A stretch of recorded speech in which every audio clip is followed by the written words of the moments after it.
গল্পের নীল জ্যোৎস্না চ্যানেলে আপনাকে স্বাগত।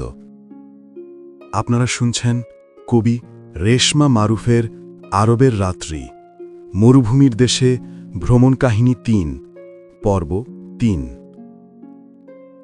প্রকৃতি তার নিজের সৌন্দর্য থেকে মুগ্ধতার মুগ্ধ লতার মতো রোদ বিলয় মেঘলা দুপুরে, মিষ্টি হাওয়া আলতো দোলে রোদের চমক লাগায় গোধূলি বেলায়।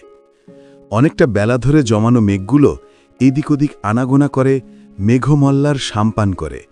বাদলা দিনের প্রথম কদম ফুলও করেছে দান রিক্ত শ্রাবণে। বাদলধারা বহে হৃদয়ের চাতালে চৈত্র বৈশাখের খড়তায়। পৌষ মাঘ মাসের কনকনে শীতের মধ্যে বৃষ্টির বর্ষণে মুক্ত ঝরায় সফেদ কুহেলিকার মিহি গায়ে।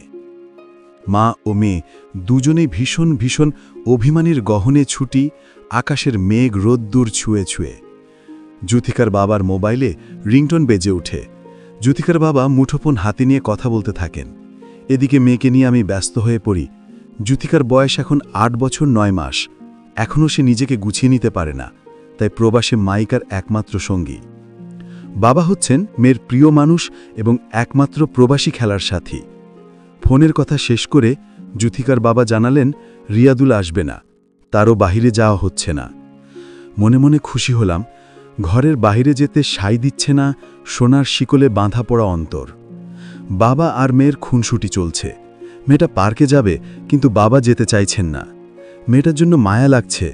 বাসায় একা একা থাকে। শুক্রবার হলে পার্কে যাওয়ার জন্য জিদ করে। সেখানে গেলে সমবয়সী ছেলে মেয়ে পায়, নিজস্ব ভাবমূর্তি প্রকাশ করতে পারে। আমরা যতই সময় দেই না কেন, ওর মতো শিশু তো আর নই আমরা।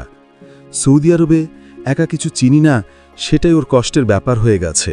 কি আর বলবো, মেয়েকে বুঝনোর চেষ্টাই করেই চলেছি। তোমার বাবা প্রতিজ্ঞা করেছেন সামনের শুক্রবার আমাদেরকে পার্কে নিয়ে যাবেন। এখন তোমার বাবাকে বিরক্ত করো না। প্রবাসের সৌদি আরবের শিশুদের বন্দি জীবন দেখে হৃদয়ে অশ্রুধারা বহে সাগরসম। অশান্ত মনে নিঃস্বার্থ ভালোবাসারা জন আজ দুমড়ে মুচড়ে দিশেহীন এক পথযাত্রী। বাবা মেয়ে বেশ খুনসুটি চলছে। মনে হচ্ছে হারজিতের খেলায় একে অপরের সম্মুখ প্রতিদ্বন্দ্বী। এমন সময় কবির মুঠোফোন আবার বেজে উঠল। মনে হলো মোবাইলও মজা নিচ্ছিল বাবা আর মেয়ের খুনসুটি দেখে। মোবাইল হাতে নিয়ে কথা বলতে শুরু করেন জ্যোতিকার বাবা। মেয়ে চুপচাপ বাবার পাশে বসে আছে। যাক, বাঁচা গেল। ফোন কলে এসে ভালোই হয়েছে। বাসাটা একটু নীরব হলো। আমি শুধু দাঁড়িয়ে রইলাম কফি দিব কিনা জানার জন্য। সে কার সাথে কথা বলছেন বিষয়টি একটিবারের জন্য ভাবিয়ে তুলল আমাকে।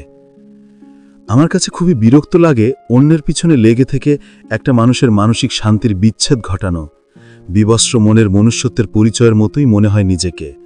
প্রত্যেকটা মানুষেরই নিজস্ব স্বাধীনতা রয়েছে, তাই কারো ফোনে কান পাতা বা তার চলার পথে উকিঝুঁকি মারায় আমার কোনো প্রকার আগ্রহ নেই, কিংবা কখনো ছিল না, সে আমার যে পরিচয়েরই হোক না কেন। এবার যেন একটু ব্যতিক্রম হয়ে গেল। ফোনের অপর প্রান্তের কথাগুলো সম্বন্ধে জানার আগ্রহ নিয়ে কবির পাশেই দাঁড়িয়ে রই। ফোনে কথা বলা শেষ হলে আমাকে কোনো কিছু বলার সুযোগ না দিয়ে নিজেই বললেন, এখন বাহিরে যাব। ইনভেস্টর নজরুল ইসলাম খান আসতেছেন আমাকে নেবার জন্য। জ্যোতিকা ও তুমি তৈরি হয়ে নাও, আমার সাথে তোমাদেরকেও নিয়ে যাব। জ্যোতিকা ইয়ে বলে চিৎকার দিয়ে বলে, আব্বু তুমি আমাকে বাহিরে ঘুরতে নিয়ে যাবে? কবি উত্তরে হ্যাঁ বলেন, তোমার আম্মুকে তাড়াতাড়ি তোমাকে তৈরি করে নিজেকে তৈরি হতে বলো।